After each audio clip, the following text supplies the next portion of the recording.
তোমার কাছে কি কি কার আছে? Racing car, JCB, roller.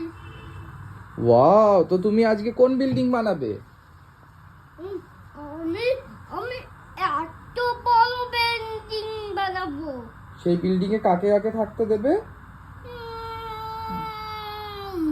লায়নকে, আর হার্পি এলিফ্যান্টকে, আর লায়নকে আচ্ছা, চেরি দিদি আর মাফিন দিদিকে থাকতে দেবে না? দেবে মাম্মা পাপা না। থাকবে না? হ্যাঁ থাকবে থাকবে। মিমি হ্যাঁ থাকবে থাকবে। চিচিকে থাকতে দেবে? হ্যাঁ হ্যাঁ। দু হাতে, আরেক হাতে রোলারটা কেন? কি? এক হাতে জেসিবি আর এক হাতে roller. Rainbow Bob the builder, ইয়ে Bob the builder, Bob the builder.